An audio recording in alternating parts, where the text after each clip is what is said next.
ګرانو کتونکو ایلاب خان شیرپور ویلفیر فاونډیشن د خپل وس مطابق د بې وسه بې کسه بې څوکه خلکو سره تعاون جاري ساتلی دی. دا ابۍ سره د خپل لینګور را روانه شوې ده په دې مقصد سره چې ما ته به تنبو چېرته میلو شي. تنبو یو خواهش پې ظاهر کړی وي. په لار لار کې دوه درې ځینو ته تللی ده نو زما ځای ورته چا ښودلی دی. دوی په شب قدر کې ژوند کوو. هلته کې دا زول توپان چې راغی د دوی هغه تنبان یې یوړل نو دلته کې رالل. دلته کې هم زول توپان راغی. دلته کې ځان له کوم صادر مادر خور کړی نو هغه هم ترې نه زول توپان یوړو نو دې ځای ته ورسېدل. همدغه وجه ده چې موږ سلام اچو په لر او بر. خو لر دی خو بر دی زموږ د سر ګلونه دي او د الله پاک لاک لاک شکر دی چې په دې وخت کې د دې یو خواهش و چې ما له تنبو او خدای پاک چې کوم دی نو تنبو یې ترسره کړم. مورې مورې خبرې وکړه که نه کوم ځای نه راغلې؟ دلته کلاډان کې ښه کلاډان کې کولاډن کې فقیران د خدای ملنګان د خدای کابلیان او در په در او خاورې په سرو چې سلی را باندې راشي سلی مې شي چې اوبه را باندې راشي اوبه مې شي په ډاګو بیابان کې که نه له یوه ځای نه هم خلک پاڅوي بل ځای ته له بل ځای هم خلک پاڅوي بل ځای ته نه کار شته نه روزګار شته غریبي ده او فقیري ده. هلکان دې منډې ترلې وهي څه واړه واړه هلکان دي او بس هېڅ نه کېږي. ګرانه چې د کوره نه وتې تنبو مې پکار دی ګرانه ګرانې دي نه تاسو وي تنبو مې پکار تنبو نه پکار. نو چا چاته لاړې او دلته څنګه رالې؟ ها دلته څنګه ورسېدې؟ موږ هلته چې تللي وو کډه هغه چې ښه ځای ته لاړو زړه غوندې خیمه مې ولیدم دا ماله راکوي نو هغوی ویلې وایي داسې لاړه شه دغه ته ایلاب خان دې ته لاړه شه نو هغوی به وله دغه وکړي هغه به تنبو په ده. دغه یې خوراک کړی و په دیوال موږ ویلې دا موږ ته را مال دغه راکوي خیر زه به ځان له راوګڼم پیوند به یې کړم که نه نو هغوی ویلې وایي دا خو موږ ته ځان ته یو بل راکړي داسې وایي لاړه شه طلب خان دې ورته وایي د عمرزو ته و چې لاړې دا دیوال خوله په سر باندې وایي دا ته چا راته ښودلي وایي دا ته لاړ الله پاک خو تا ته دې وخت کې تنبو میلاو شو څومره خوشحاله یې؟ بس الله دې روغ لره تاسو دې وخت کې څنګه ناست یې؟ ولې نه ولې نه څنګه ناست یې؟ دا د سیمټو بوجۍ دا د پېښورو زړې جامې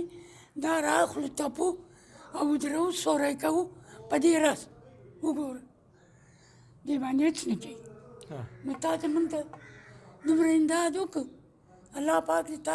ژوندی لري خدای دې تا خوشحاله کړي د عمر به دعا درته کوو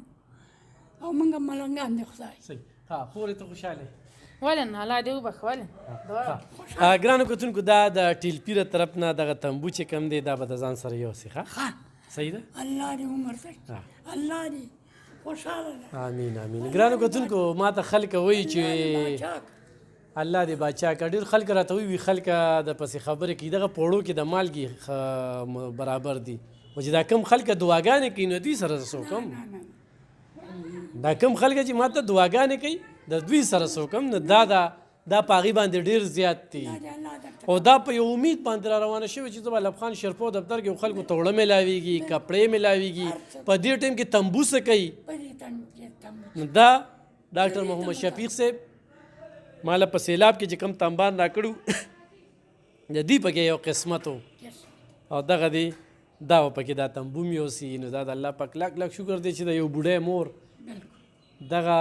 کور نه په یو مقصد راوتلی وه چې زه به چېرته ځم دلته یې پېژنګلو څوک دي دې خلکو ته څومره درانه نظر کیږي څومره بد نظر کیږي. زموږ په 400 کې افغانیان په سوونو خاندانونه میشته دي د افغانستان سره تعلق لرونکو په سوونو خاندانونه په اوتمانزو کې هم کورونو کې دي هغه په خلیم آباد کې دي او هغه داسې په کلو کې چې کم دی نو دوی هغه ګډې میخې هغه ساتي که نه. الله دې عمر درکړي دوا کوه دوا به ډېرې کوم بچې ژوندی یم دعا به کوم او د ما خو دعا په کار دي زه نوره نه دی کار نه دی روزګار او بس ناست یم یو پیاله شین چای تریخ چای راته ورسي. صحیح صحیح صحیح ده صحیح ده. ښه انشاءالله دا سلسله مخ په وړاندې بوځو او ستاسو دعاګانې په کار دي دغه د الله پاک لاک لاک شکر دی چې دغه سلسله چې کومه ده دغه مخ په وړاندې روانه ده دا دوی چې کوم دی نو دې وخت کې دغه تنبو یوړو انشاءالله چې ستاسو دعاګانې وي د الله پاک ډېره لویه مهرباني دونه خوشحاله یم چې دا مور په کوم امید باندې زما دفتر ته راله وایي مونږ خو د کابل یو او تنبو راته ډېر زیات ضرورت دی او خدای پاک یې هغه ارمان پوره کړه او چې د ایمان سوال یې کړو پوره شوی و دا هغه شانتې خبره ده چې خدای پاک د دوی دغه سوال پوره کړي ډېره مننه خوشحاله سي نور سوال نه درته کوم تنبو دې راک په لکونو کې دې خدای منظور کړي او الله دې سرفراز لره او الله دې سیالانو سر لره او د ما دغه دوا قیمت نه پوره کېږي ښه بچې او نو ما ته یې که راکړی وی او لرې یې وسته کېږي د بل څه د دې تنبو نو خیرات را باندې درسته انشاءالله انشاءالله داسې به کوو موبایل نمبر ورسره نشته دی ګینې ما ورته تپوس دی وکړو او نشته دی نو انشاءالله سلسله به مخ په وړاندې بوځو دا هغوی چې دا په کامپلیکس هسپتال کې موږ داخل کړی وو ښه او په دې موږ نرسه لګېدلې دي سترګه یې پرېشن ده که څه هم د مخې کېږي دې ته ورکوو هغه دا به ډېرې کوو صحیح ستانه اسم دعا درته صحیح ښه اسم دعا روژه کې دې میل ته ورغلم ما وروره موږ ته تروړې راکوي خلکو ته یې ورکولې وایي دا په کاټونو راځي داسې نه کېږي وروره مال کاټ مې چې ور دې کاټ کې ستاسو نشته کابل ته هم لاړ شئ یا وروره موږ ماښام روژه ستاسو په دې ملک کې ماته نو موږ څه وکړو موږ هغه نه راتښتېدلي او وړې یې رانه کړه یبا هغه وړې یې رانه بالکل اصل کې هغه سرکاري وړو یو د پاکستانیانو په کاډونو خو ما روژه کې هم دا خبره کړې وه چې د افغانیانو سره لار شوه چې په سوونو خاندانونو دلته کې اوسېږي نو دوی ته ولې وړاندې میلاویږي چا نه وې راته ښودلې زه به روژه کې راغلې ما هغه ځای کې مې شپې کړې وې خو دغه نږدې ځای چې بس راغلی وې نو دوړه به هم دې وړله غوړي به هم دې وړله چیني به هم دې وړله ور یو شی به دې وړه ابې دا مې تا لپاره درکړه بیا د ژوند د ژوندیو لپاره بیا به راسم ښه زما حصه به نه ورکوي انشاءالله په روژه کې به راځم ښه انشاءالله الله دې خیر بیا راولي ښکلې روژه آمین ډېره مننه